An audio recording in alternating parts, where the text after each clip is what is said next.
Hi, I'm Chris Vogel, Church Planting and Vitality Coordinator for M&A, and I have been previously serving as the Director of Next Gen Pastors for the past 5 years.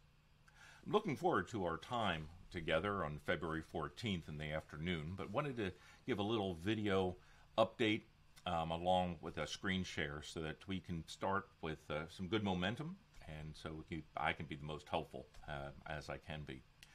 Again, as some of you know, we've been in conversation a bit about how, with what's happening in the Nashville Presbytery and the opportunities that you have in front of you for church planting. It's my hope as we get together to be able to have do a bit of a SWOT analysis. Where are we at? What do you see? So I can get a better sense of what the opportunities are. John Rote, executive pastor at Midtown with Randy, had also asked that I give a little bit of a background as far as Next Gen and let you know in some ways what we've been doing up in Wisconsin and what I'm seeking to replicate to some degree in other presbyteries around the country.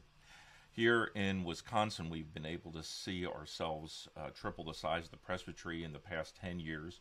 We've also have gone from having no men in the pipeline to about 40 right now, 25 of which are preparing for ministry. And one part of that has been the use of what is now Next Gen Pastors. Next Gen Pastors is a mentored cohort model in which initially founded in order to help those preparing for ministry. We get them together and having an understanding that they are getting good academic training and through a variety of platforms we have out there, through RTS, Lamp Seminary, Covenant Seminary. They are all having an opportunity with being interns in various churches, but what is often missing is the character formation issue. So about 5 years ago, we began this up here in Wisconsin, taking it nationally.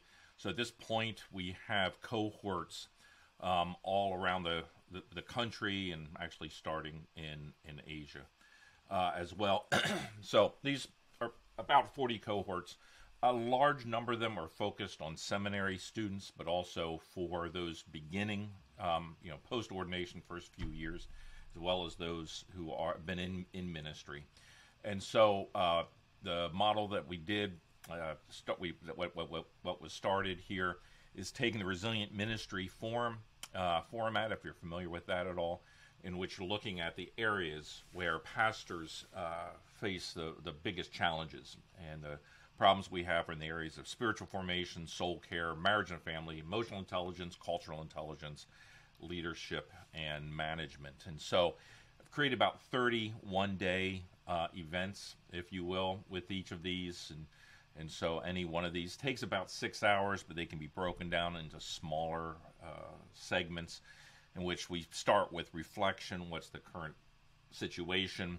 What's the response to it? And then how do we integrate what you're learning here with all the other aspects so there's a holistic understanding. Now, what you see here is material really for the mentors, the facilitators, the leaders. But this is a great place in which for those either while they're in seminary, just starting ministry, have been in it a while, to build the healthy relationships that are necessary for pastoral vitality and flourishing. So this can be used in a variety of ways. But again, this information is really for the facilitator, not for the group. It is in many ways designed to be interactive, to be much more relational at heart. Also, there is with these a number of the modules have been written by others. I've done about 3/4 of them, but have had other voices in it as well. Would be glad to talk with you about it. If you go onto this part of the website, the dashboard, most of this is locked down, but if you go here into soul care, you can go into the introduction to soul care module. That is opened up to everyone to be able to see and kind of get a sense of what's involved with that. So that's what we're kind of looking at. If we got about 3 hours, we'd love to spend an hour doing an hour and a half doing a SWOT analysis. So be thinking, what are the strengths and weaknesses, especially internal to your system? What are the opportunities and threats, those things external, that are going to make it hard for you to be able to do what you're wanting to do there in Nashville? then it takes a little time, and if you want, you can talk a bit more about this. A large part of what I'm wanting to do as the coordinator for church planting and vitality here for M&A is helping presbyteries and networks think through more of a pipeline, sustainable pipeline, something that goes much further back than trying to find a graduating guy from seminary who will come and do an apprenticeship and then plant a church. How can you raise up planters in your midst? It's a longer game to play, but I would say a lot more viable in the long run. So, looking forward to it. Reach out to me if you have any questions, and be praying for our time on February 14th. Thanks.